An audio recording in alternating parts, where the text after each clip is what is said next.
After a torrid recovery from the December 2018 lows, the current stock market appears calm. However, it may be suspiciously calm. But does that mean this is the calm before the storm? Let's take a look.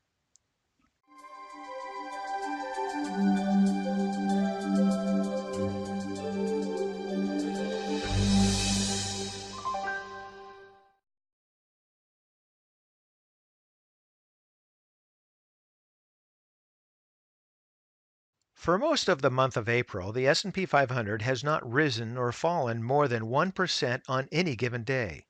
Also intriguing is that since March 26th, the S&P 500 has gapped higher at the open 15 of 17 days. Those gaps at the open account for about 98 points of the index gains. But the S&P 500 is up only about 88 points as of the recording of this video. That means that during regular trading hours, the S&P 500 did nothing more than churn the overnight gains and actually gave back more than 10 of those points. And as I discussed in a recent video, the market has a strange way of retracing gaps. So don't be surprised if that happens. And as shown in this chart here, the volatility index has also been quiet and drifting lower. However, as you can see, this chart shows a dangerous pattern that has formed. Since June 2016, the VIX has gone through 3 distinct periods of quietly contracting price. The purple lines below outline those periods of contraction and show the wedge formations. Twice before, in January and October 2018, the VIX bolted out of that wedge. And as the dashed red lines show, this correlated with the big losses for the S&P 500. The Dow Jones Industrial Average, the Nasdaq, and the Russell 2000 followed right along with those losses. But look closely at this chart here. Whoever drew the chart is close, but not quite correct. You can see that the third or the current wedge is too steep. It starts up here at this point and comes down there. The other two wedges aren't as steep. However, in my opinion, if they're going to draw this line here down to the current time frame, then why is this line not starting way up here? And if that were the case, it would make that one pretty steep as well. And this, perhaps we should have gone up here to that line, making this wedge steeper.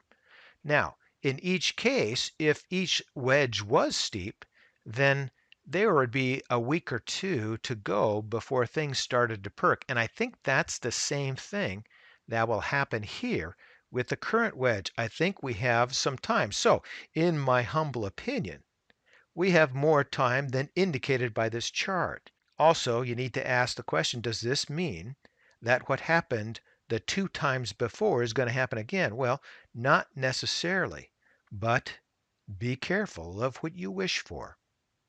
This next chart is a test or a cross-check of the previous chart. So the red trend line or resistance line points to above the 290 level, as this chart is the chart of the spiders or the SPY and not the S&P 500, and we've talked about that before. And thus far, the line of resistance has held. If the market breaks above the red line, then it would close the gap or attempt to close the gap to the previous high. And instead of moving above the red trend line resistance line, lately the S&P 500 has been marching up the bottom side of the trend line in a very steep manner, as you can see by the chart. And also as illustrated by the 2 technical indicators, the on-balance volume and the Chaikin money flow. And we've also talked about the Chaikin money flow before, but as a reminder, the Chaikin money flow measures buying and selling pressure.